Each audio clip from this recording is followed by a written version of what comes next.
esto.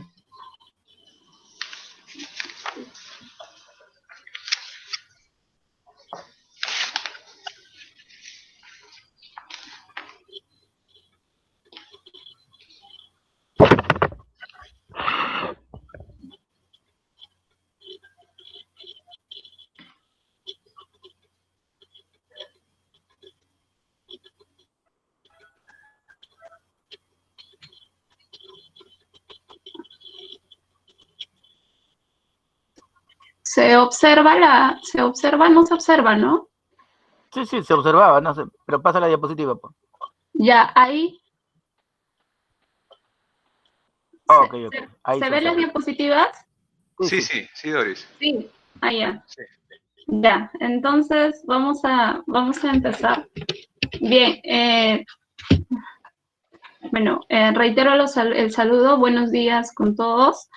El grupo va a presentar la exposición sobre la observación, ¿no? Aquí tenemos los integrantes: Ángeles, Cóndor, Giraldo, Ortega, Pérez, Rocha. Bien, entonces vamos a empezar con una definición sobre la observación que nos presentan en el texto. Nos dice que la observación es una búsqueda deliberada, llevada con cuidado y premeditación, en contraste con las percepciones casuales y en gran parte pasivas de la vida cotidiana, ¿no? Entonces vamos a encontrar que la observación va a estar presente tanto en el ámbito científico como en el ámbito no científico, ¿sí? Pero vamos a notar algunas características en cada una de estas partes. Bien, acá entonces tenemos cuáles son las clases. ¿Cuáles son las clases de la observación en la investigación? ¿No? Nos menciona como primer punto en el texto observar científicamente. Cuando hace referencia a observar científicamente, el investigador realiza este proceso de manera consciente. Es decir, sabe qué es lo que va a observar y cuál es el fin de esta observación, ¿no? Para ello, también nos plantea que el objetivo que se plantea en la observación tiene que ser un objetivo claro, un objetivo que esté definido y preciso, es decir, conocer. Bien, la otra parte nos está mencionando la observación no científica. En la observación no científica es lo opuesto, ¿no? Tiene unas características contrarias. Observar sin una intención, sin un objetivo definido, ¿no? ¿Cuál es la diferencia entre ambas? Nos menciona en el texto también, es la intencionalidad. Mientras en uno es un proceso consciente que busca la realización de un objetivo, en el otro no lo es, ¿no? Bien, en el otro punto que tenemos son las modalidades de la observación. En las modalidades de la observación vamos a trabajar directa e indirecta, como un primer punto, participante no participante, ¿no? Hasta el final. Bien, cuando hablamos de observación directa, vamos a hacer referencia cuando el investigador está en contacto con el hecho o el fenómeno que va a investigar.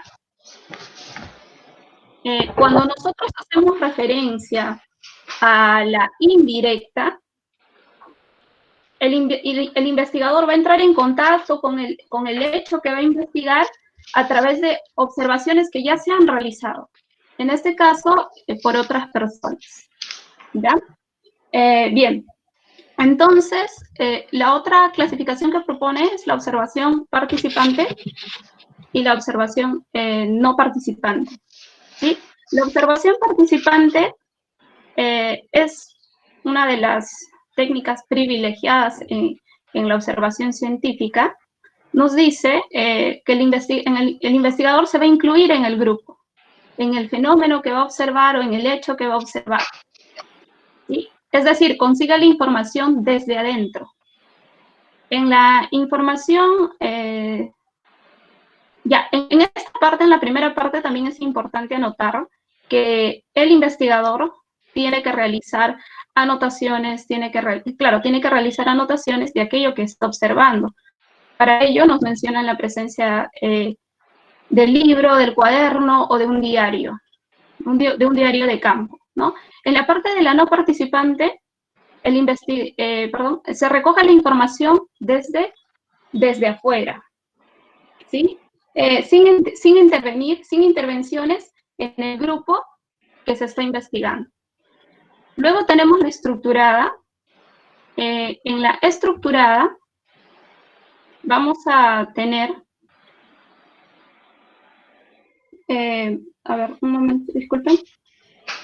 Ya, en la no estructurada, lo vamos a hacer sin la ayuda de los elementos adicionales que nos van a facilitar la investigación. Y en la estructurada sí vamos a tener la intervención de estos elementos. En el de campo, como el nombre lo menciona, el recurso principal de la investigación va a ser pues la descriptiva, ¿no? Cuando hablamos de la observación de campo, nos vamos a, por ejemplo, ubicar dentro de las investigaciones sociales, las investigaciones que realizamos también en el campo educativo. En el aspecto de las modalidades de laboratorio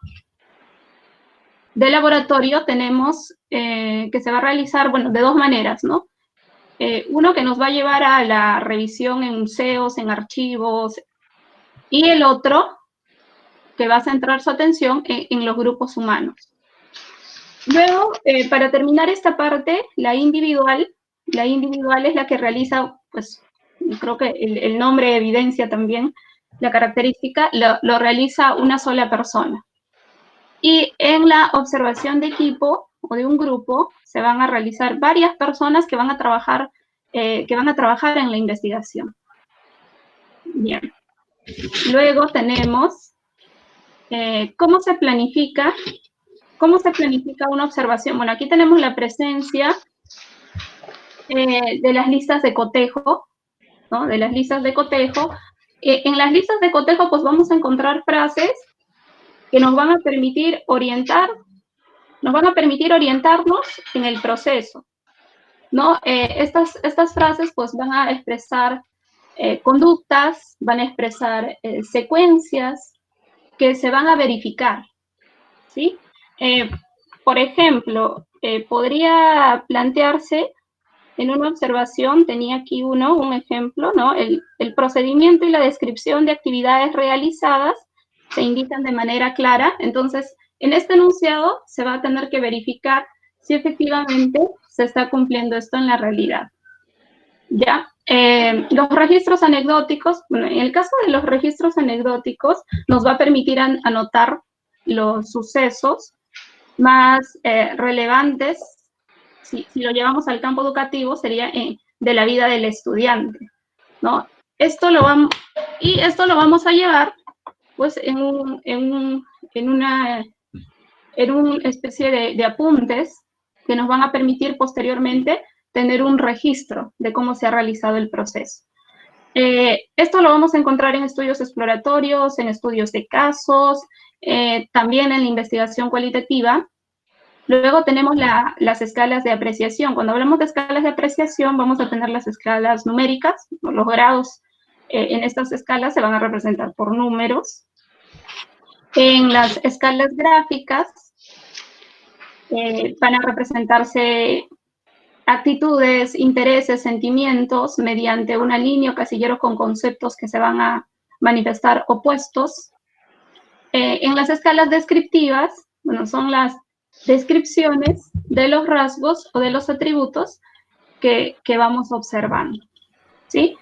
Luego tenemos que nos presenta cuáles son las condiciones de la observación científica. Estas condiciones de la observación científica muestran como primer punto a la atención. En la atención, pues vamos a manifestar el interés, ¿no? Es decir, los estímulos que le interesan al investigador. En el aspecto de la sensación, vinculado al primer momento, va a ser una consecuencia inmediata, ¿no? Del estímulo. En la percepción va a haber una relación de aquello que ya se ha percibido y se va a buscar relacionar ello con experiencias anteriores. Y en la reflexión, pues ya tenemos la formulación de hipótesis, la formulación de teorías que nos van a permitir seguir con la investigación. Ya, entonces, esta es la primera parte. Un momento.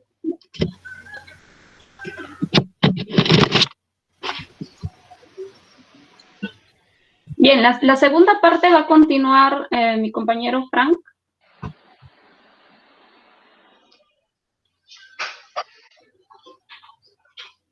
Uy. Deja la diapositiva, Doris, por favor. Ahí está, sí.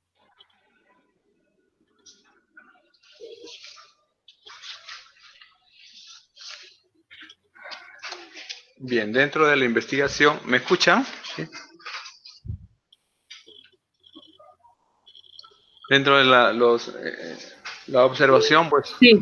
Ah, ya, gracias. Vamos a encontrar que existen una serie de defectos, ¿no?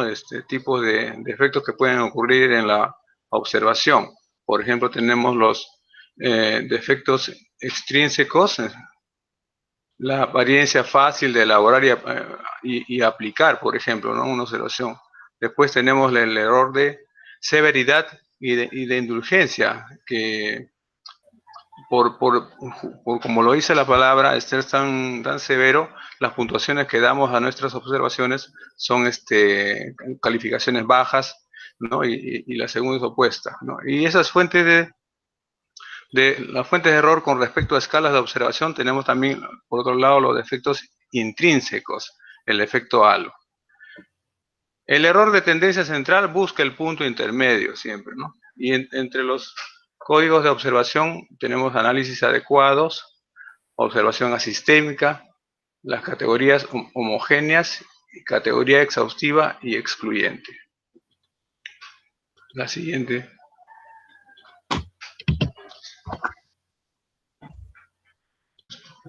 Y en la ocurrencia, tenemos acá, por ejemplo, ya en esta parte de la observación, tipos de unidades de medida, como de acuerdo a la ocurrencia, la intensidad, la duración, latencia y frecuencia, ¿no? Los tipos de muestreo tenemos, de acuerdo a eventos conductuales, conductas prefijadas, focal, un objeto o grupo intervalo de tiempo definido, y también puede ser rotativo, ¿no?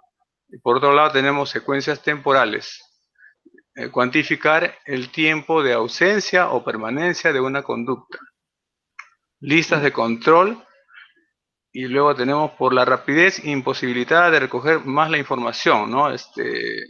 Los muestreos sabemos que se aplican en situaciones distintas, en momentos diferentes, ¿no? También dice puede ser instantáneo o de intervalo. Siguiente, por favor. Luego tenemos los sistemas de registro y almacenamiento de datos. Entre ellos tenemos los registros no sistematizados, que son historias de vida, biografía, autobiografía, entrevista en profundidad, diarios, cuaderno de notas, ¿no? Entre las historias de vida permiten obtener un retrato completo de los hechos que se cuentan de la vida de las personas con el fin de obtener un perfil de las mismas a lo largo del tiempo. Las biografías son datos sobre la vida de un individuo en un determinado contexto aportados por un grupo de informantes que suelen ser los que mejor dan cuenta de su propia vida.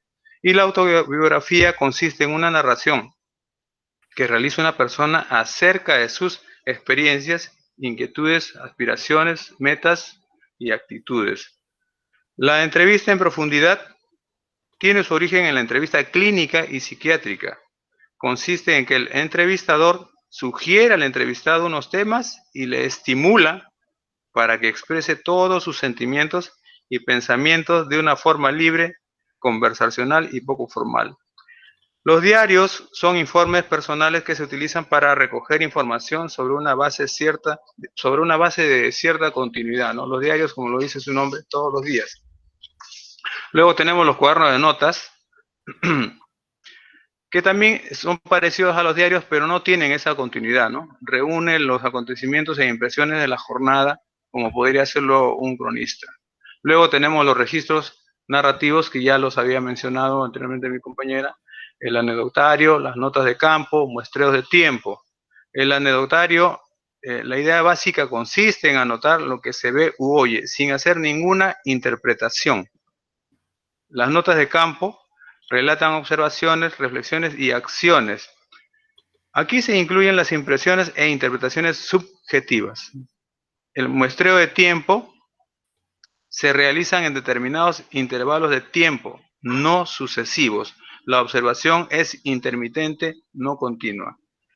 Luego tenemos los registros sistematizados los registros mecánicos, ¿no? Y como podemos observar, entre los registros mecánicos tenemos las pruebas fotográficas, grabaciones en vivo, grabaciones en audio.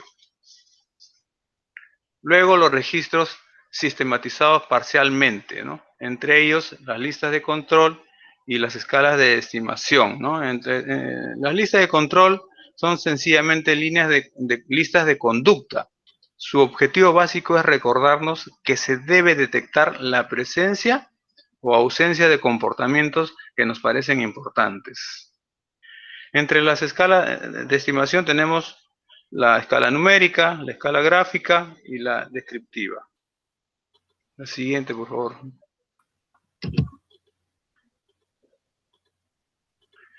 El proceso de la observación, ¿no? El proceso de la observación como proceso de investigación y toma de decisiones, por ejemplo, la observación está en directa relación con la pregunta de por qué se observa. Es el propósito de la observación el que guía lo que habrá de hacerse, el modo en que se utilizará y lo que se podrá obtener. Tenemos también el proceso para representar la realidad, ¿no? Aquí suministra una visión del objeto. Se hace referencia a la observación sistemática, deliberada y específica de una pregunta.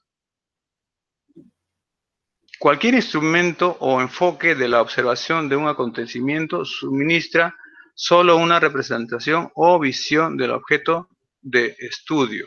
Por ejemplo, debe relacionarse con una cuestión a estudiar, un lugar para efectuar la observación, un fragmento de la realidad a observar, un instrumento para registrar, procedimientos de observación, método de analizar y comunicar. Luego lo tenemos como proceso contextualizado. O sea, en diversos contextos, se da en diversos contextos, local, histórico o de enfoque. Además, considerando criterios de inclusión y exclusión. Hay que tener cuidado con el contexto, ¿no? Principios básicos para realizar una observación. Tenemos ahí tener un propósito específico, planificación cuidadosa y sistemática, y después llevada por escrito con control, cuidado de la misma, especificación de su duración y frecuencia. Sigue los principios básicos de confiabilidad y validez. Luego tenemos errores, ventajas y limitaciones de las observaciones. En los errores tenemos el observador puede que no esté involucrado, entonces ocurren desaciertos en la aplicación del instrumento, objeto en desigualdad de condiciones, ¿no? Ventajas. Nos da una información directa de la realidad. Las conductas permite evaluar y no necesita colaboración del objeto. Las limitaciones. Las conductas a veces no se pueden programar. Están condicionadas o pueden influir factores externos. La observación en el método clínico, que consiste en observar a la persona, su lenguaje verbal y no verbal, su morfología, su conducta, además del entorno, su alimentación, su grupo social, con el fin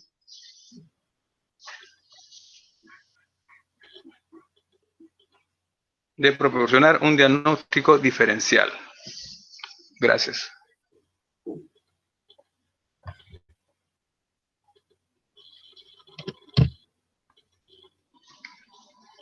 Ok, entonces terminamos la primera exposición. Pasaríamos de una vez a la segunda. Me parece que es entrevista, ¿no? ¿Sí?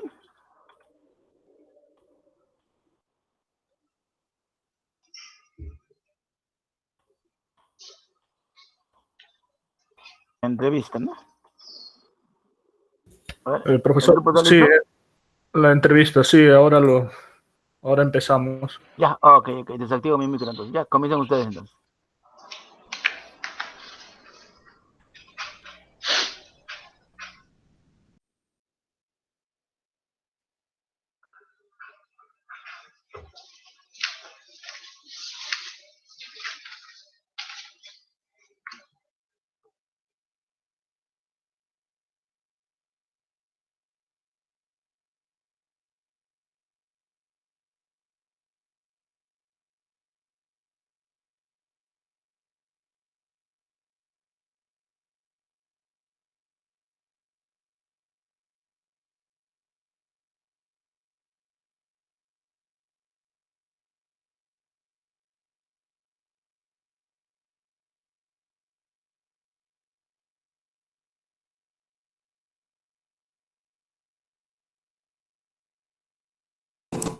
Por favor, disculpen. No, ¿cómo hago para presentar mi diapositiva que lo tengo en el escritorio? ¿Alguien podría ayudarme? No aparece como opción. A Hay ver, una... Aris,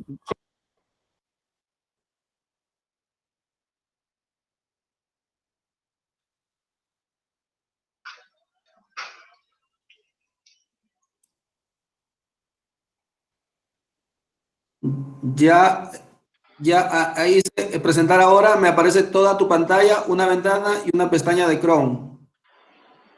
Toda la pantalla. Toda.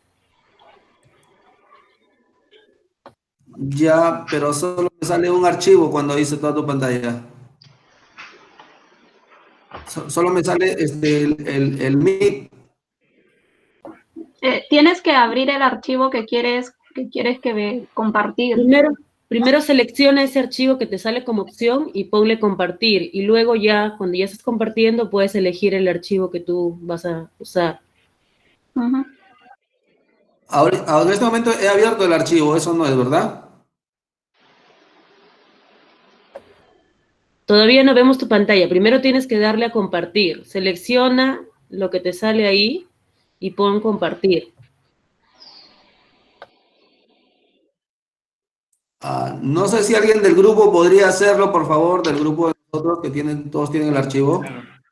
Acá no puedo. Parece, compañero, que primero tienes que entrar en la parte inferior derecha. Ahí hay un icono que dice presentar ahora. Prueba ahí, presentar ahora, le das clic y cuando le das clic en esa parte se te va a desplegar una pantallita que dice toda tu pantalla.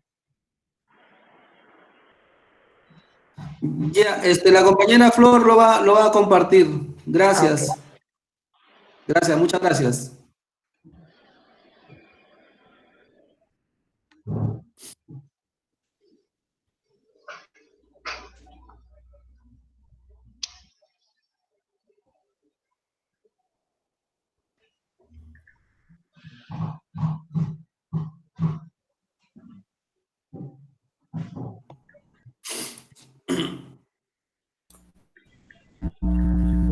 ¿Me escuchan?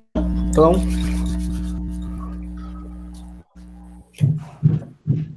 Sí. sí. Está bien. Buenas tardes con todos. Hoy nos ha tocado exponer sobre la entrevista. Y para empezar, vamos a indicar que la entrevista es una técnica de suma importancia, sobre todo dentro de la investigación cualitativa. Y antes de llegar a la definición, vamos a entrar a lo que son sus antecedentes.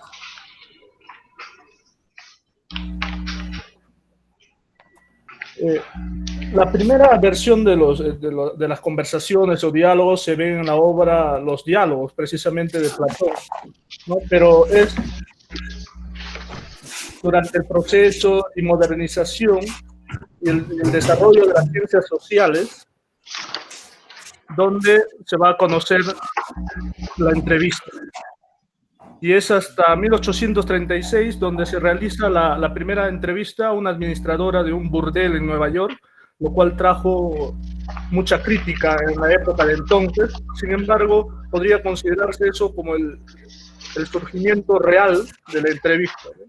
Ya en la década del 30 va a ser utilizada por las ciencias sociales de una forma amplia, ¿no?, dentro de las tareas de investigación. Las ciencias sociales, sobre todo la sociología y la psicología, lo van a utilizar y la van a adoptar para poder obtener información de sus trabajos de investigación. De ahí se empieza a utilizar la entrevista para poder recoger datos y opiniones, ¿no? A este tipo de entrevistas se le va a llamar entrevista extensiva, mientras que también se va a utilizar para informar y motivar, digamos, a la población o influenciar al entrevistado, a la cual se le va a llamar entrevista intensiva. Muchos autores van a dar una definición distinta, ¿no?, a la entrevista. Van a coincidir en distintos aspectos. Jenny, ¿podrías desactivar, por favor, tu micro?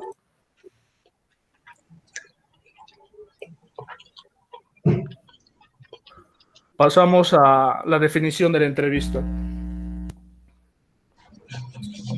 Se le define como una técnica con la cual el investigador pretende obtener información de una forma oral y personalizada, ¿no?, en aspectos cognitivos.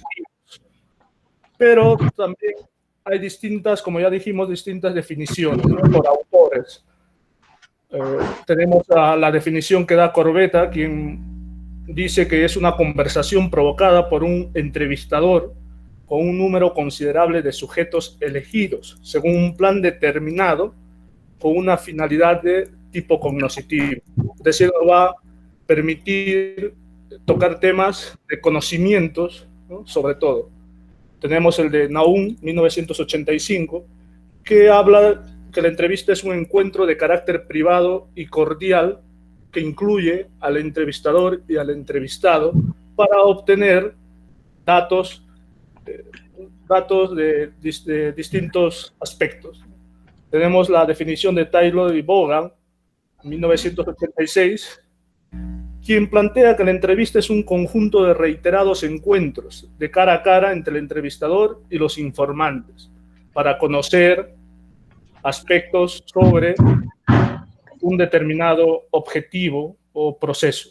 Alonso, de 1994, nos plantea que la entrevista se construye como un discurso enunciado principalmente por el entrevistado, pero que lógicamente va a comprender las intervenciones del entrevistador, quien ya tiene un objetivo preestablecido para realizar esta entrevista.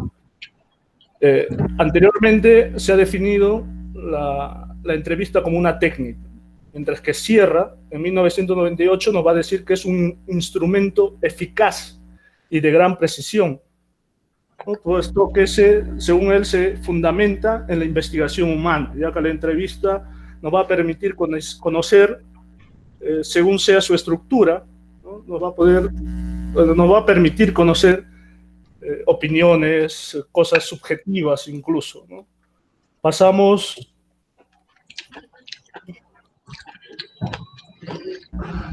a lo que tienen en común todas estas definiciones.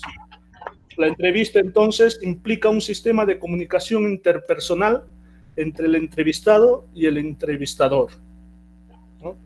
Su objetivo principal es la recogida de información, para lo cual el entrevistador ha preparado de antemano ya preguntas o el desenvolvimiento en sí de la entrevista con un objetivo determinado.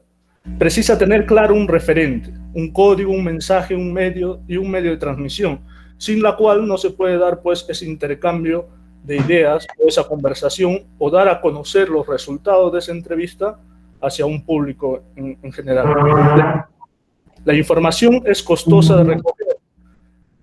Esto se refiere a que el entrevistador o el investigador, ya sea el caso, tiene que realizar una previa planificación, tiene que dedicarse un tiempo, tiene que determinar una codificación y después un minucioso análisis, ¿no?, para poder recoger la información que necesita. Para darle validez y fiabilidad debería llevarse a cabo una triangulación, ¿no? Esa triangulación hace referencia a la información obtenida, que tiene que ser contrastada con la información obtenida en otras entrevistas para finalmente realizar, ¿no?, o comparar esta información con la de otras técnicas de recogida de información. Pasamos ahora a los tipos de entrevistas. Los tipos de entrevistas se pueden realizar o están clasificadas según su estructura y diseño y según el momento de realización.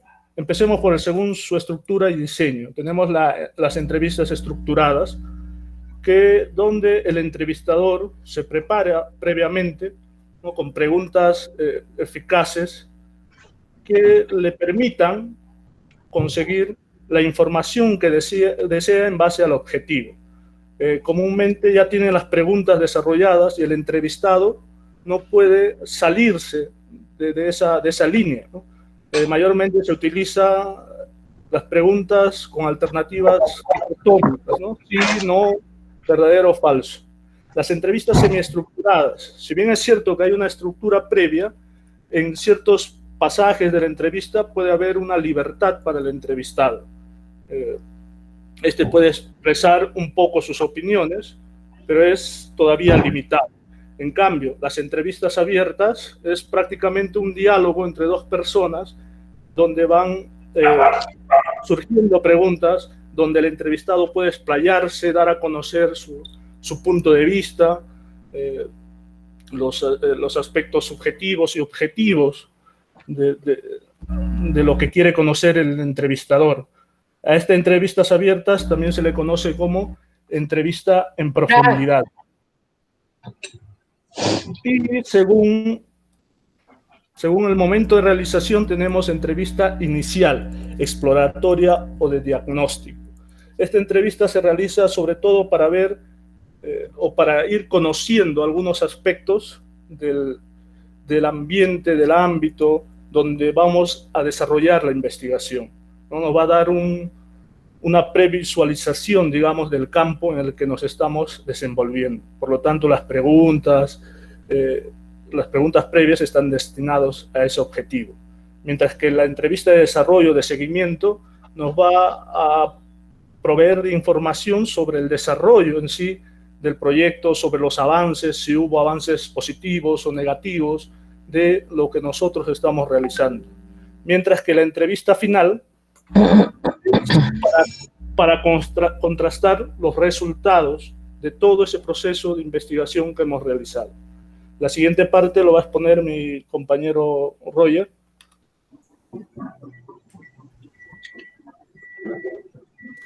Sí, gracias, Miguel. Sí, continuamos con la planificación de la entrevista. Según Rafael Vizquerra, que es el texto que hemos leído, del 2004, la planificación se divide en 3 momentos: el momento de preparación, el momento de desarrollo y el momento de valoración. En el momento de preparación, identificar los objetivos, tener documentación sobre lo que se va a tratar en la entrevista, la identificación de entrevistados, estar seguro que elegimos para entrevistar nos va a brindar información que ayude a nuestra investigación, que apoye lo que estamos investigando. Luego, formulación de preguntas preguntas contextualizadas, evitar confusiones o doble sentido. La localización y preparación del lugar. Debemos tener un espacio adecuado que brinde comodidad. Jenny, apaga tu micrófono. Por favor, Jenny, sí, la llamé y tampoco contestó. Parece que ha dejado su celular por ahí. Ya no importa, trataremos de continuar. Gracias. Gracias, Jenny. La localización, como le decía, y preparación del lugar. Necesitamos escoger un espacio adecuado donde el entrevistado se va a sentir cómodo, ¿no? Lógicamente, el más interesado en la entrevista somos nosotros, los que estamos investigando. Y los entrevistados, pues, nos están haciendo un favor y, por lo tanto, debemos brindarle comodidad. El lugar, por ejemplo, debe ser, no sé, el lugar donde trabaja o en su casa. Nosotros tenemos que invertir, ¿no? Porque es el objetivo, el trabajo es de nosotros. Bien, en cuanto al momento de desarrollo, nos dice que debemos tener un clima de confianza y familiaridad. Esto es una característica, pues, muy importante, ¿no? La familiaridad, la confianza con nuestro entrevistado. La actitud, la forma de vestir. Bueno, debemos vestir de una forma que demostremos que es una reunión, una entrevista muy seria para nosotros, ¿no? Es muy importante para nuestra investigación. Utilizar un lenguaje que facilite al entrevistado. No tener palabras, no sé, muy rebuscadas en los diccionarios, sino algo más común. El motivo de la entrevista, debemos informar con claridad y honestidad el motivo, para qué lo entrevistamos, qué es lo que necesitamos, qué es lo que buscamos. Y también nos dice que debemos tener un registro de información, grabadora y libreta de apuntes. La grabadora, pues, necesitamos probarlas antes de la entrevista, ¿no? También debemos estar seguros de tener un lápiz o un lapicero, un cuadernillo de apuntes, porque en la entrevista puede que hayan cosas que apuntemos o que nosotros estamos viendo y que necesitamos apuntar, no es que no lo va a captar la grabadora. En la estructura de preguntas, las preguntas deben ser consistentes. Debemos tener un listado de preguntas que me lleven a obtener la información. En el momento de la valoración,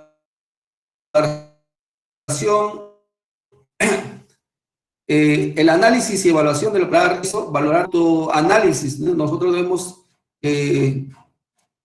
pensar, evaluarnos cómo hicimos la preparación, cómo hicimos el desarrollo, en qué nos equivocamos, qué estuvo bien, qué estuvo mal. Entonces, para un siguiente entrevistado, porque seguramente trabajaremos con varios, entonces ya no cometer los mismos errores, ¿no? Para obtener mejor información. Siguiente diapositiva, por favor.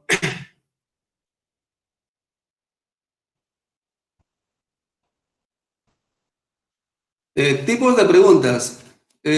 Plantea 3 tipos de preguntas. Preguntas principales, preguntas exploratorias y preguntas de seguimiento.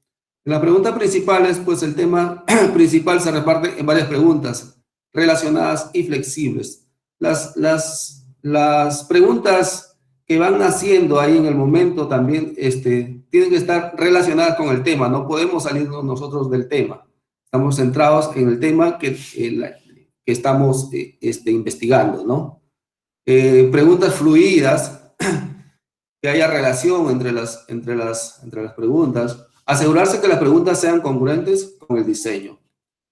Las preguntas exploratorias tienen 3 funciones. Preguntas de continuación. Por ejemplo, ¿qué sucedió después? Pedir ejemplos a los entrevistados, ¿no? Necesitamos respuestas concisas.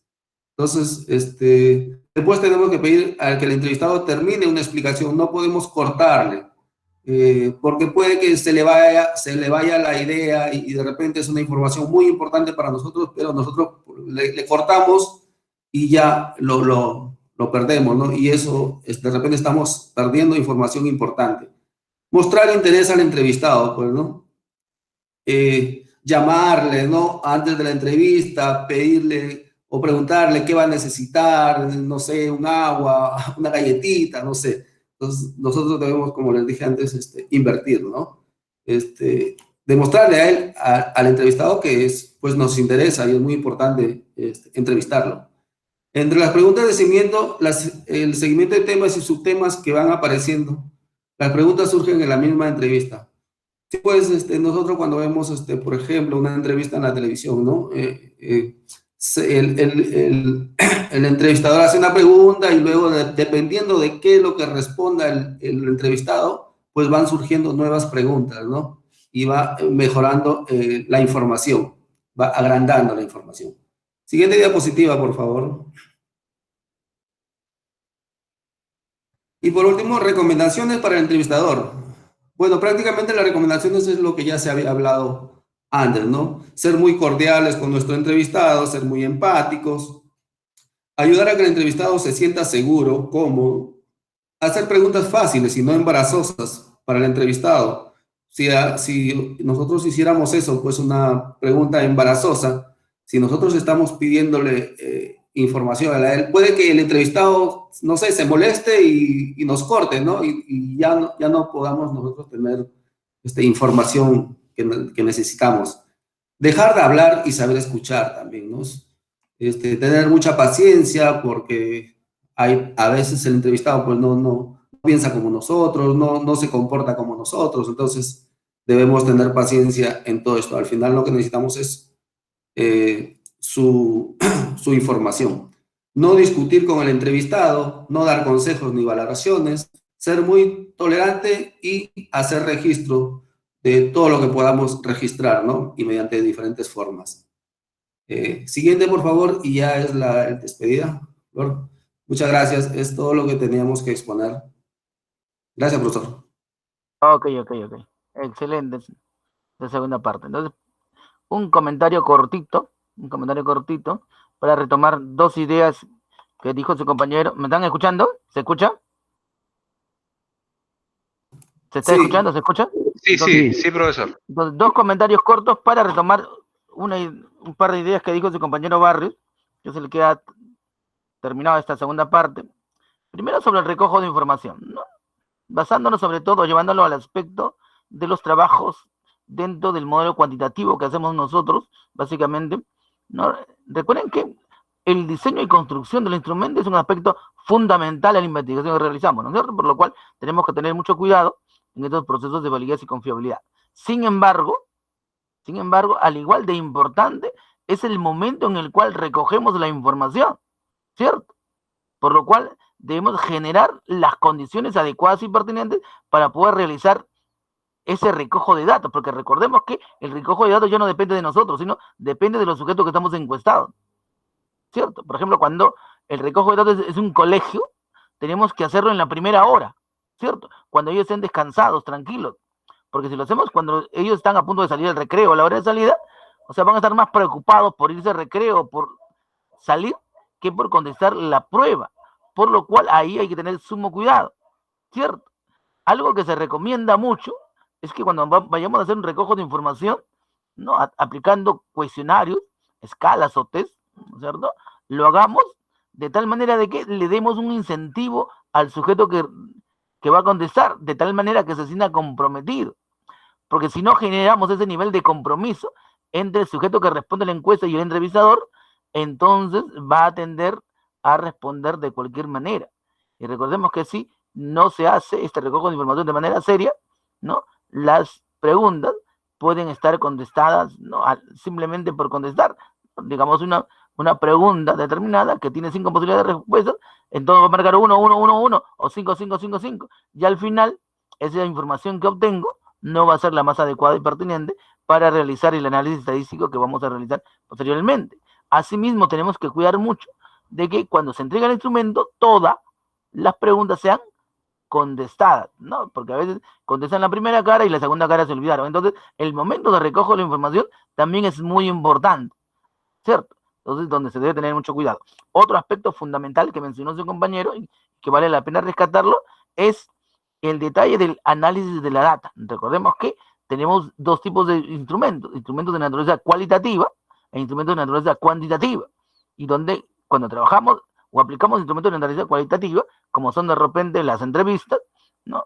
Lo que se recoge son palabras, imágenes, figuras, que se procesan de una determinada manera, porque esos datos son cualitativos y se procesan o se analizan con un paquete estadístico también, que en este caso es el Atlas D, que nos permite procesar datos de naturaleza cualitativa. En el caso de datos cuantitativos, entonces el proceso es mucho más sencillo, porque lo que recogemos no se puede convertir en números y se puede procesar de manera cuantitativa a través de este paquete estadístico llamado LSPS, ¿cierto? Entonces, eso para complementar, y seguimos con la tercera parte, que es la exposición sobre encuestas, me parece, ¿cierto? El grupo puede empezar. Sí, profesor, voy a proceder a presentar mi pantalla. Ok.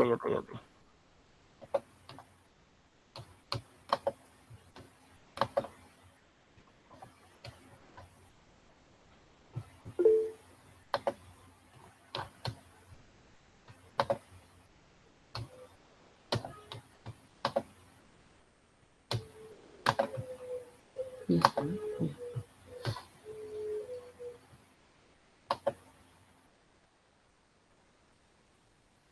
Ya está, listo, creo que ya se puede ver.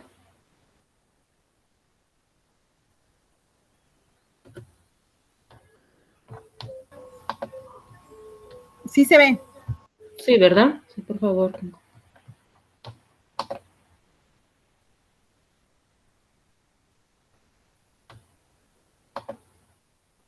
Bueno, nuestro compañero Freddy Mercedes va a comenzar con la primera parte.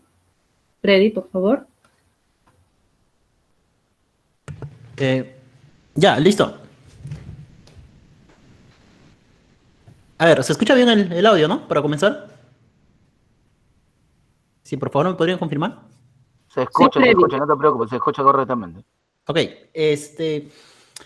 bueno, en esta oportunidad nos ha tocado exponer sobre el tema del cuestionario. El cuestionario en sí es uno de los instrumentos más utilizados en lo que es investigación, más cuando es investigación correlacionales o investigaciones descriptivas, inclusive las explicativas, pero mayormente en las universidades hoy en día se realiza el tema de las investigaciones correlacionales, ¿no? Entonces, el cuestionario es empleado en este tipo de investigación.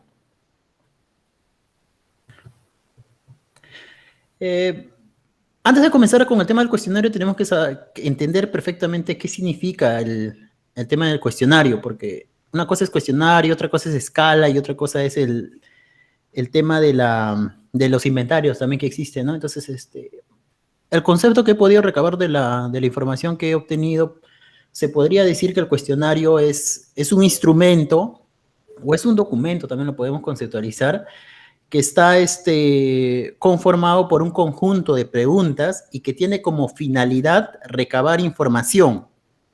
Entonces, más o menos, ese es el concepto que he podido obtener. Gran parte de los resultados que se va a obtener de la investigación va a depender muchísimo del cuestionario que se estructure o que al final se logra armar, ¿no? Si el cuestionario está mal armado, definitivamente los resultados no van a ser lo que uno quisiera obtener.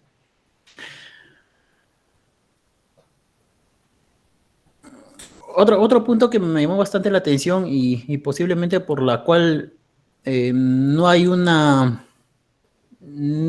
se podría decir que no hay una línea para realizar un cuestionario, es que los investigadores de la lectura manifiestan que no existe una regla general para elaborar o desarrollar un cuestionario. Si bien es cierto, existe la psicometría, pero no hay un autor que diga que los cuestionarios tienen que llevar 20 preguntas o que las preguntas tienen que ser de esta manera o la cantidad de letras que debe haber en una pregunta es esta. No existe tal reglas o tal medidas para poder trabajar.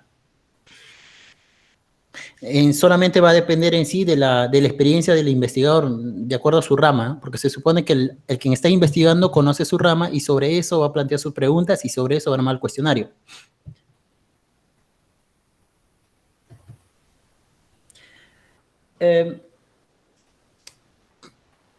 Más o menos el orden que debe seguir el tema del cuestionario es, por ejemplo, es el orden que lo hemos clasificado, son en siete órdenes que están en la lectura. Primera parte tiene que ir con el tema de la presentación, y la justificación del estudio. Siempre hay una primera parte en el cuestionario. Luego están las preguntas introductorias. Normalmente estas preguntas son para poder tener un poquito de empatía con el encuestado, porque muchas veces solamente he visto, por ejemplo, que le ponen el cuestionario directamente las preguntas, y la verdad que a una persona le vas a dar un cuestionario que no le conoces, que nunca lo has visto, e imagínate que estés haciendo un cuestionario, es un ejemplo, por ejemplo, sobre violencia familiar, y le digas, en tu casa existe maltrato familiar o existe peleas, creo que se siente intimidado y no va a ser tan objetivo su respuesta. Entonces, por eso debe haber una pregunta introductoria, ¿no? Es según los autores que ahí mencionan. También debe haber unas preguntas claves. O sea, que normalmente son preguntas que es la que realmente se está buscando en la investigación, es la que nos va a ayudar a obtener la información. También hay preguntas difíciles. Y por otro lado también preguntas delicadas, que en estas preguntas delicadas realmente uno tiene que tener muchísimo cuidado, ¿no? O sea que, por ejemplo, cuando se trata, puede ser de violencia familiar, o puede ser de otra variable, tal vez de baja autoestima, tal vez. Entonces, cuando es esta variable, normalmente los encuestados,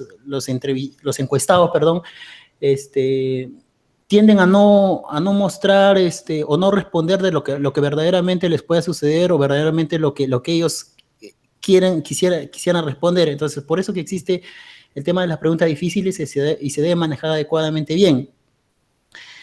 Datos personales. Normalmente de los datos personales están en la primera parte del cuestionario, que lo llaman datos sociodemográficos también, donde que están, por ejemplo, las edades, están su lugar de residencia, el género, siempre llevan este tema de datos en un cuestionario. Luego está al final está la parte que siempre lo ponen al final con una frasecita, pueden ponerle muchas gracias o gracias por su participación, y más o menos ese es el orden que debe tener el cuestionario, según el investigador que hemos hecho de la lectura.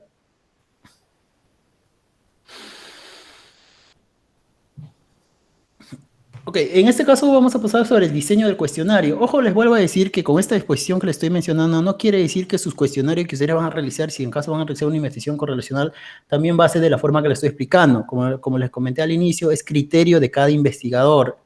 Es criterio de cada investigador elegir el diseño de cuestionario que va a realizar.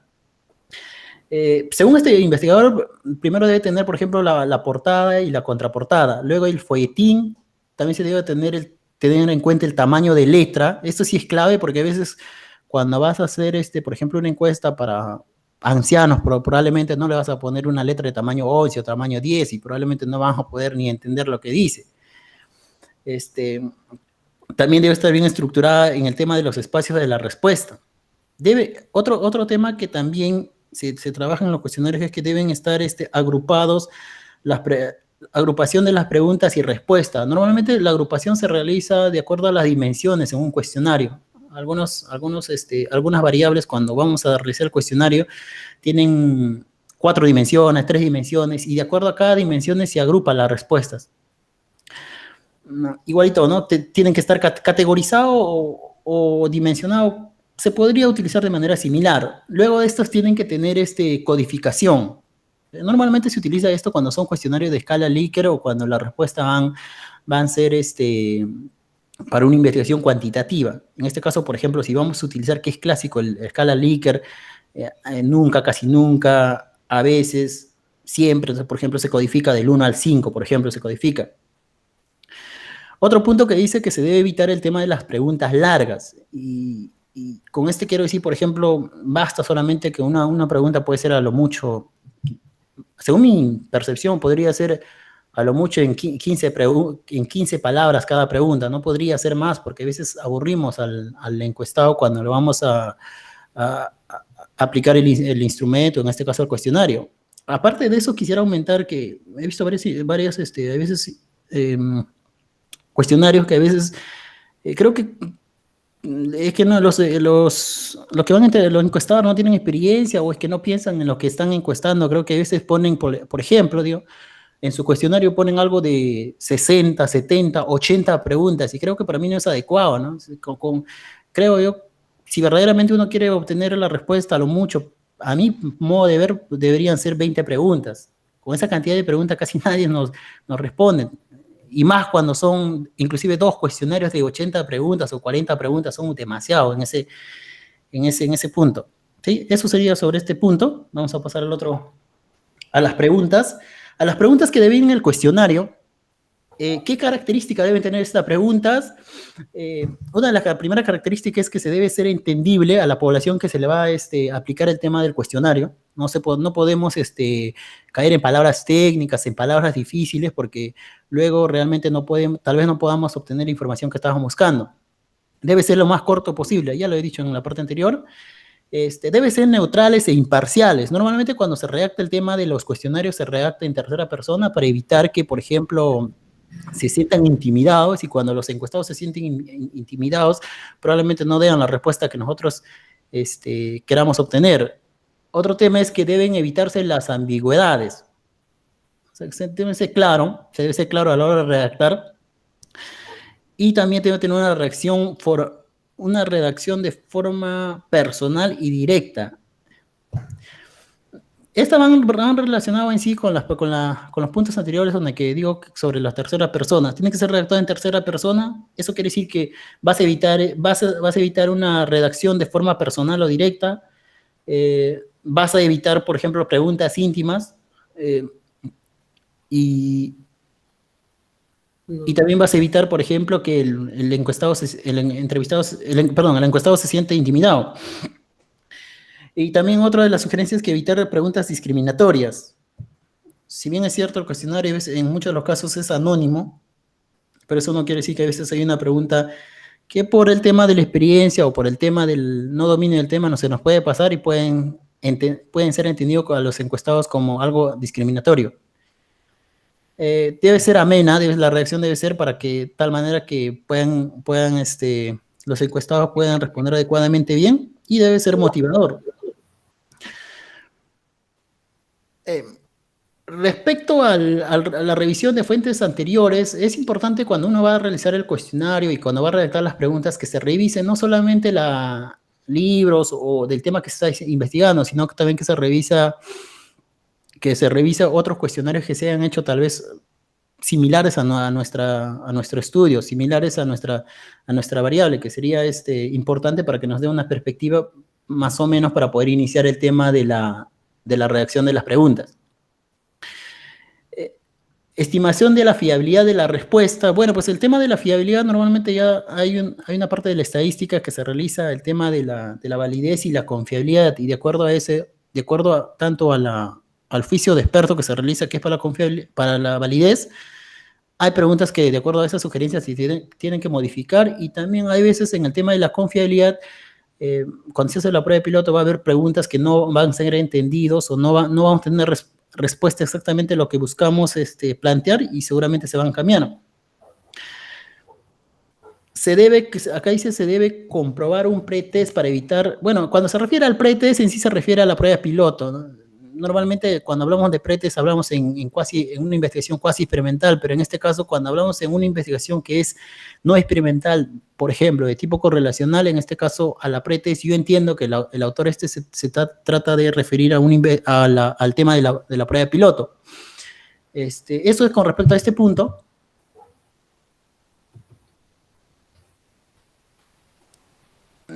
Bueno, tipos de preguntas. Hay dos tipos de preguntas según el objetivo.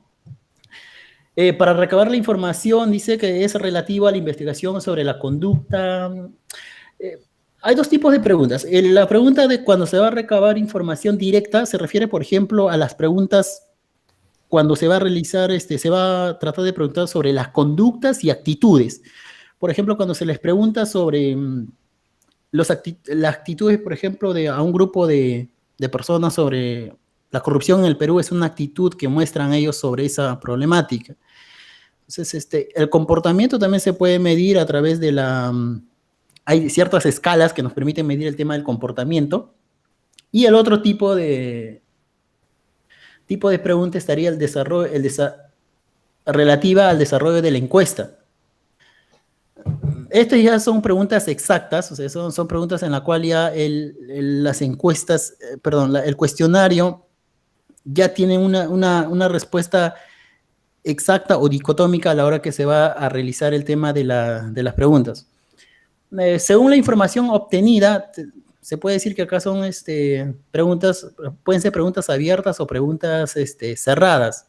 Acá quiero un poco, se podría decir, no entiendo realmente esta parte, porque justamente el compañero Vargas creo que hace un momento explicó sobre las preguntas cerradas y abiertas sobre el tema de la entrevista.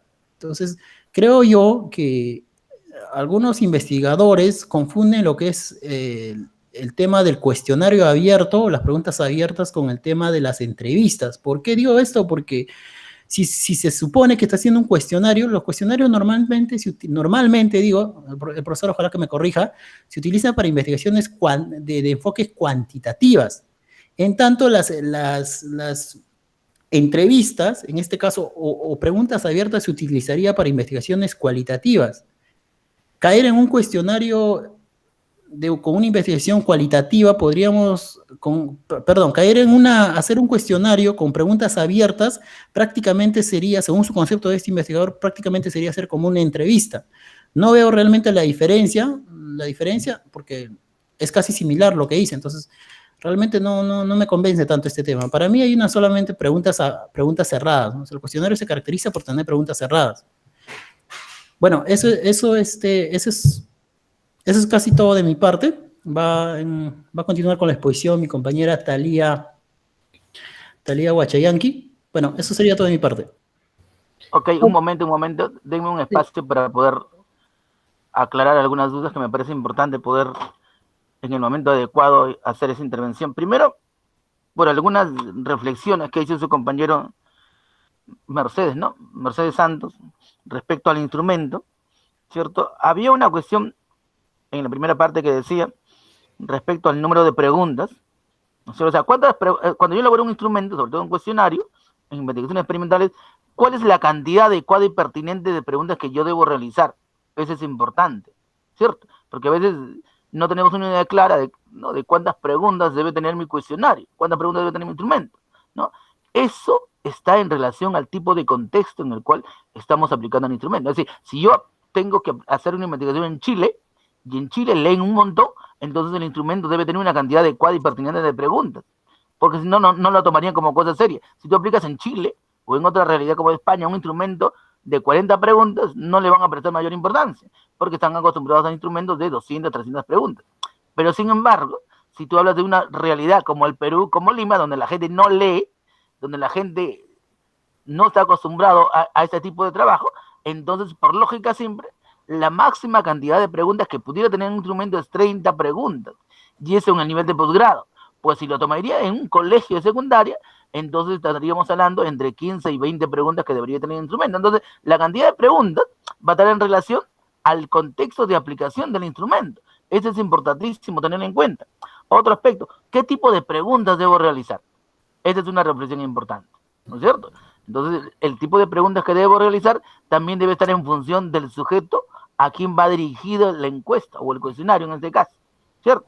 Por ejemplo, decía, el formato. ¿Qué formato debe tener un instrumento? Entonces, los formatos que adaptamos para hacer un instrumento, caso cuestionario, va a depender mucho de la institución en la cual realizamos la investigación, pero fundamentalmente del criterio del investigador. El investigador debe tener suficiente criterio para poder determinar o elaborar un formato, ¿no es cierto?, que aparte de ser formal, ¿no?, permite tener un encabezado con toda la explicación necesaria para que el sujeto que va a responder lo entienda y la responda de manera adecuada y pertinente. Ahora, otro aspecto importante cuando se elabora el instrumento que se debe tomar en cuenta es que debemos tratar en la medida, aunque en cuestionarios no se puede, más va en el sentido de variables psicológicas, ¿no? Por ejemplo, cuando queremos de repente medir la actitud, ¿no?, o una determinada habilidad, generalmente se colocan preguntas, ¿no?, que nos permitan determinar la veracidad del sujeto que está contestando. Por ejemplo, una pregunta puede ser, yo nunca miento, se me ocurre, ¿no? Y si el alumno marca verdadero, o sea, que él nunca miente, entonces está mintiendo. Entonces, generalmente se coloca de 3 a 5 preguntas de este tipo, de tal manera que si el alumno marca esas 5 preguntas, significa que esa información no la podemos tomar en cuenta porque no es confiable. Entonces, a veces hay preguntas que se colocan de este tipo. Otra cosa, respecto a cómo están agrupadas, ¿no es cierto? Por ejemplo, su compañero menciona, no sé si el autor lo dice, esa parte no la he visto, de que las preguntas debemos colocarlas en un orden determinado en función de las dimensiones que presenta la variable que voy a medir. Eso no es cierto, por si acaso. Recuerde que cuando elaboramos el instrumento, debe haber dos versiones mínimamente de ese instrumento. Una versión, ¿no?, para mí y para el validador, donde está indicada claramente cuáles son las variables, cuáles son las dimensiones, cuáles son los indicadores y de dónde salen las preguntas, ¿no? Pero para el encuestado, la versión debe ser diferente, debe estar chocolateada al azar, de tal manera que él no se dé cuenta qué es lo que quiero medir. Porque si desde un principio que él tiene el instrumento, yo le pongo, esta es la variable, estas son las dimensiones, estos son los indicadores, entonces se va a dar cuenta qué cosa le quiero preguntar y de repente pudiera ser que en algún momento no, sus respuestas no son fiables. Lo ideal, cuando se aplican el instrumento, es que las preguntas estén colocadas de manera al azar. Es por eso que decimos nosotros, los metodólogos, de que el instrumento debe tener mínimamente dos versiones, ¿no? Una versión para la tesis, ¿no?, y que se le da al validador, y una versión que es la que se aplica, ¿cierto? Entonces, eso es algo importante y que en su momento les tengo que mostrar para que vean las diferencias. A veces en metodología se hace mucho esta distinción y que es muy importante para poder mantener o asegurarnos de que haya veracidad en las preguntas contestadas por los sujetos encuestados, ¿cierto? Ahora, otra cuestión que hablaba era respecto al nivel de dificultad. Hablamos de nivel de dificultad en instrumentos que son básicamente pruebas de conocimiento, ¿cierto? En una encuesta, en un cuestionario, en una escala no hablamos de nivel de dificultad. Nivel de dificultad mayormente en las pruebas de conocimiento. Y cuando hablamos de ese tipo, no, se supone que debe haber un orden en las preguntas más fáciles, regulares, difíciles y más difíciles, ¿no? Hay un porcentaje de orden. Generalmente se dice, ¿no?, que se debe, cuando trabajamos pruebas de conocimiento, no, las pruebas regulares deben estar en una proporción del 50%, las preguntas fáciles y difíciles en una proporción del 20%, y las preguntas muy fáciles y muy difíciles en una proporción del 5% respectivamente. Entonces, ese es el nivel de proporcionalidad del nivel de dificultad de las preguntas de una prueba de conocimiento, ¿cierto?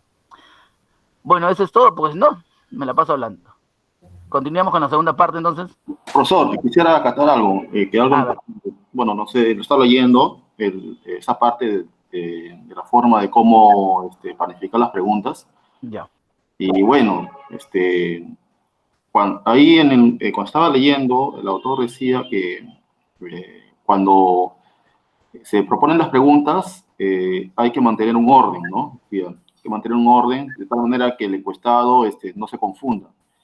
Pero ahora, con lo que está aclarado, podría concluir de que al hacer el chocolateo, como dice usted, lo tendría que hacer el chocolateo entre preguntas fáciles, ¿no? Chocolateo entre preguntas intermedias. No. Difíciles.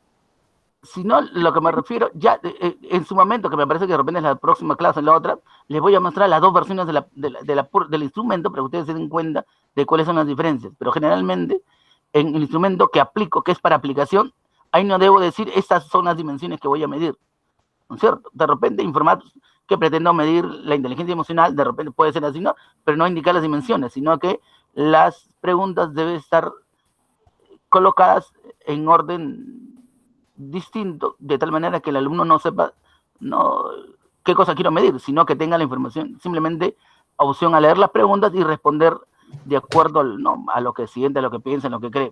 Ese es en todo caso el detallito, ¿sí? Eso lo vamos a ver con más calma cuando veamos esa parte de validez y confiabilidad, ¿cierto? Me parece que es la próxima clase, no estoy seguro. Ya, gracias. Así es. Continuemos porque el tiempo se nos va. La segunda parte, ok. Ok, sí, profesor. Bueno, continuando con la exposición, yo voy a hablar un poco acerca de la precodificación.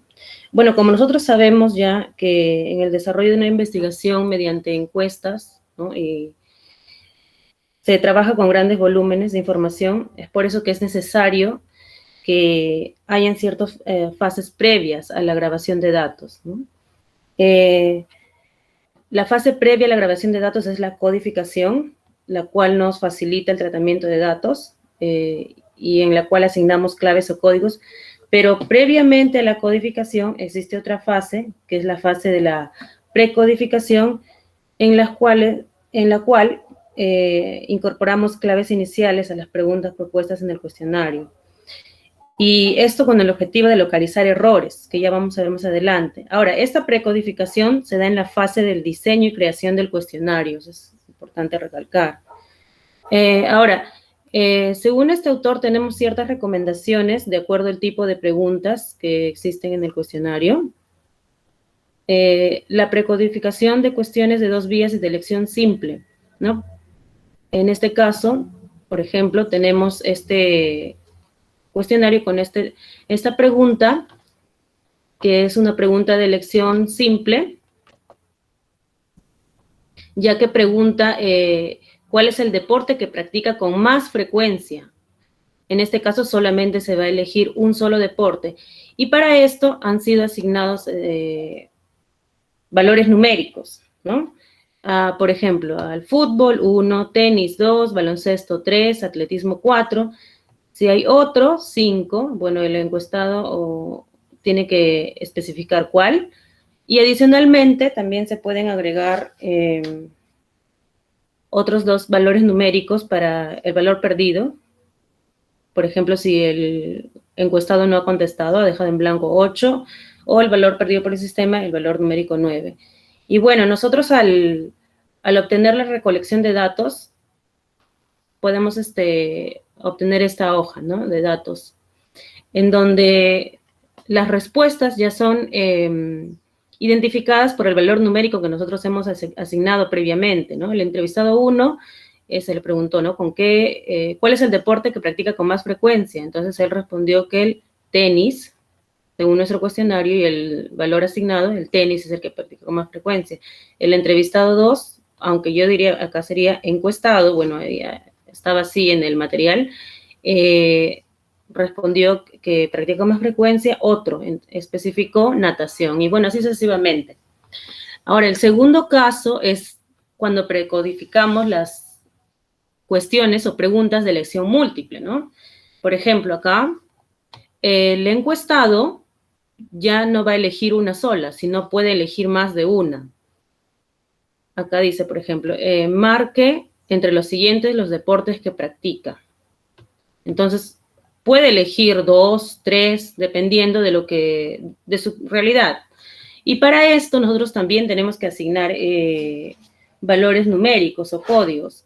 Por ejemplo, si queremos hacerlo de manera dicotómica, al sí le podemos poner un 1 y al no le podemos poner un no. Si queremos seguir con otras escalas, por ejemplo, como que no sabe, le podríamos poner un 3. En fin, pero en este ejemplo tratamos con el sí y el no. Y al obtener los resultados, esa sería la hoja de recolección de datos, obtenemos que el entrevistado 1, por ejemplo, sí practica fútbol, pero no practica tenis. Sí practica baloncesto, pero no practica atletismo. Y tampoco practica otro deporte más. El entrevistado 2 sí practica fútbol, sí practica tenis, no baloncesto, no atletismo, y sí practica otro, y bueno, especifica en este caso, y así sucesivamente. Ahora, también se mencionó que existe otro tipo de cuestiones o de preguntas, que son las cuestiones abiertas. Para este caso, ya no usamos valores numéricos, sino para este caso, en realidad, es más una estrategia que se usa para facilitar los futuros procesos de codificación. Y para eso se siguen ciertos pasos, ¿no? El primer paso sería transcribir literalmente las respuestas de cuestionarios que han sido obtenidos de encuestas pilotos ya previamente. Luego se analiza el contenido y se anotan categorías o conceptos o términos comunes, ¿no? Se analizan las respuestas y se agrupan por categorías comunes.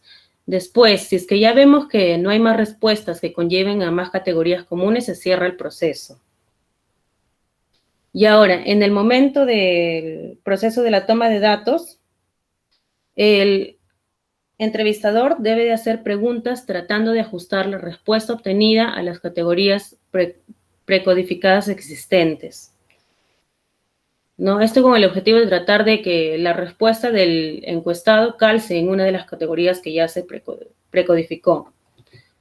Luego también es recomendable dejar un espacio en blanco por si alguna respuesta no se ajusta a las respuestas existentes, a las categorías existentes. Bueno, una vez que ya tenemos estructurado y diseñado nuestro cuestionario, para contrastar el buen funcionamiento de este cuestionario, nosotros tenemos que hacer el pretest, o como también mencionó nuestro compañero, que se le llama la prueba piloto, el estudio piloto, ¿no? En este caso. Es importante hacer esta prueba piloto o pretest para detectar ciertas anomalías, ¿no? Una de las anomalías puede ser de que la proporción de preguntas contestadas, por ejemplo, si ponemos una opción de que no sabe o no contesta, puede ser mayor, ¿no? Ahora, hay que recalcar acá que esta proporción no debe de superar el 10%, porque si supera el 10%, entonces tendríamos que hacer una reformulación de las preguntas del cuestionario. Ahora, ¿cuál es la ventaja de esta realización de la prueba piloto o el pretest? Bueno, se comprueba la reacción que el cuestionario produce en los encuestados, permite ensayar diversas formas de preguntar sobre un tema. Luego se detectan los posibles efectos debido al orden de las preguntas y se hacen ordenamientos alternativos de las preguntas comprobando resultados. Ahora, como mencioné yo, la realización de la prueba piloto es para evitar ciertas anomalías, ciertos errores. Para eso vamos a hablar un poco acerca de los sesgos en la elaboración del cuestionario. Los sesgos son los posibles errores, posibles fuentes de error de respuesta. Ahora, según Green y Tull, ellos señalan que existen dos tipos de fuentes de error, ¿no?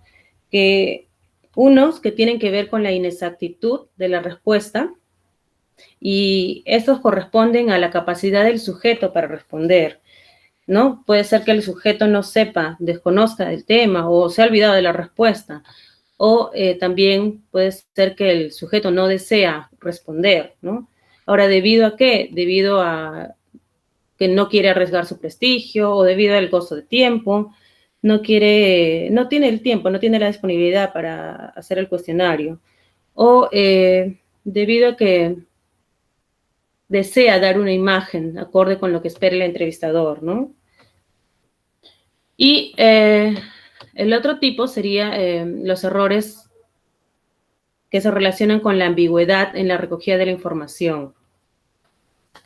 En este caso, estos se relacionan con esas posibles fuentes de error, ¿no? Preguntas de comprensión dudosa. Cuando las preguntas no están bien establecidas, surgen las respuestas ambiguas. Luego, cuando el orden de las preguntas o de las categorías de las respuestas está alterada. Y finalmente, cuando el diseño del cuestionario no es el apropiado. Y bueno, para acabar, hay que también señalar que es difícil, en realidad, es una tarea bastante compleja el realizar un cuestionario. No es nada sencillo y se pone más difícil aún si es que uno está interesado en tener todos los detalles, ¿no? En evitar estos posibles sesgos, estos posibles errores que ya mencionamos previamente. Pero actualmente, con el desarrollo de la tecnología, bueno, con el uso de las computadoras ya nos facilitan esta tarea, ¿no? Hay diversos programas que nos ayudan a poder realizar nuestro cuestionario, ¿no? Por ejemplo, tenemos a nivel básico, que es el programa QFast, y a un nivel más elevado, el Blaze, el Quantime y el ISA. Ahora, ¿cuáles son las utilidades de estos programas? Estos programas permiten incluir de controles de validación, ya que se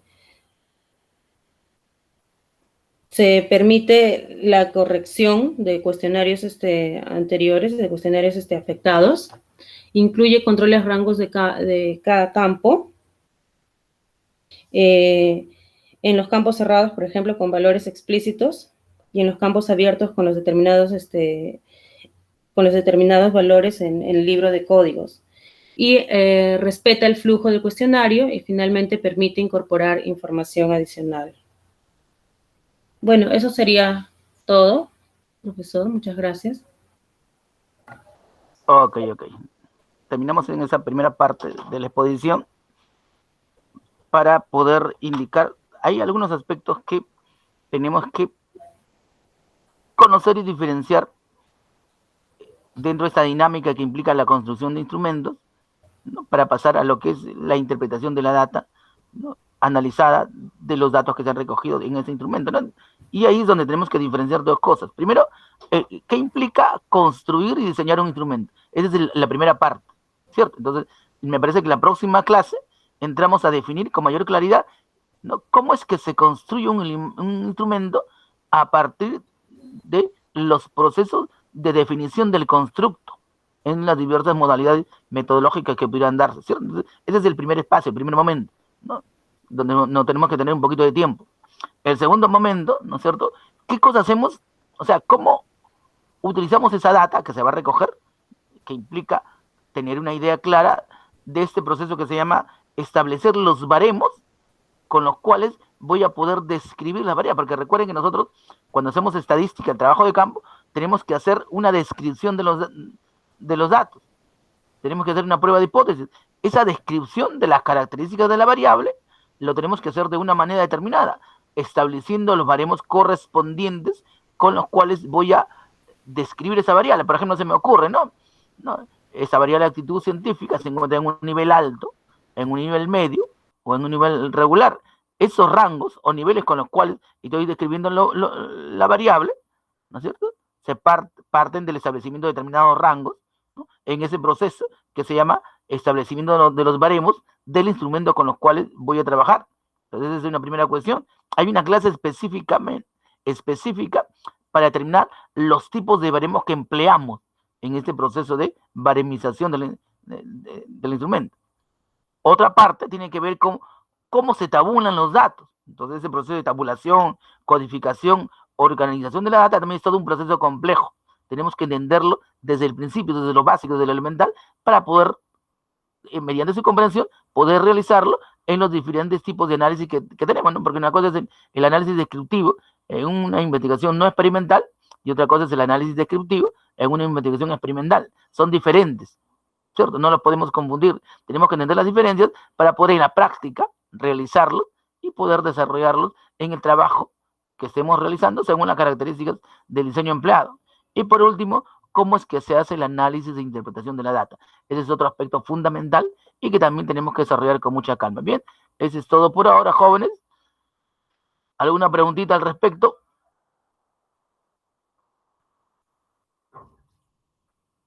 A ver, ¿hasta aquí alguna pregunta?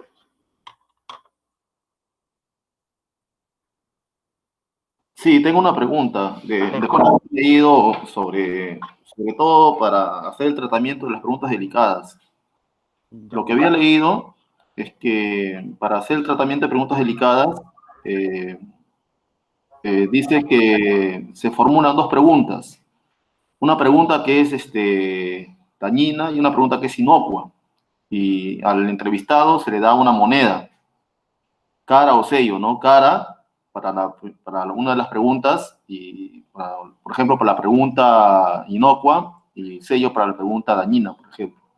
Y entonces no se le dice la pregunta, sino se le da una moneda al encuestado para que vea si es cara o sello, ¿no? Y de acuerdo a eso responde la pregunta, ¿no? Por ejemplo, no es una pregunta muy íntima o que puede herir la susceptibilidad del entrevistado, ¿no? Por ejemplo, si usted estuvo encarcelado, por ejemplo, ¿no? Entonces, para evitar eso, se le da una moneda cara o sello. pero en esa pregunta, pero aparte de esa pregunta que es dañina, ¿no? Se dice, así lo califica, hay una pregunta que es inocua. Mi pregunta va en el siguiente sentido. ¿Esa pregunta inocua tiene relación con la pregunta dañina? ¿O es...? Yo pienso que sí que tiene relación, sino es que debe haber un vestigio de esa pregunta para que tenga relación con la dañina, para que el encuestado responda a la pregunta. Esa es mi duda. A ver, primeramente hay que tener en cuenta un aspecto fundamental. Todas las preguntas en el instrumento, sea entrevista, encuesta, cuestionario, qué sé yo, que están planteadas en el instrumento, tienen relación con el objetivo o propósito del estudio que se está realizando. Y de hecho que dentro de ese marco de preguntas que vamos a plantear, van a haber preguntas que se salen del contexto, como estas preguntas dañinas, y preguntas que aligeran la carga psicológica del entrevistado, que en este caso serían las preguntas inocuas. Podría ser que tenga relación directa con esta pregunta dañina, pero que fundamentalmente el sentido es, ¿no?, la parte psicológica, el contexto de confianza y seguridad que debe tener el sujeto entrevistado para que pueda responder con toda la calma posible, ¿no?, las preguntas que se están planteando. En todo caso, ese es el detalle. ¿Sí? Ok. Me dicen aquí sube el PPT, ya está en la plataforma el PPT por si acaso, hace una semana. ¿Alguna otra preguntita, jovencitos? ¿Alguna pregunta? Entonces me parece que terminamos acá esta segunda parte.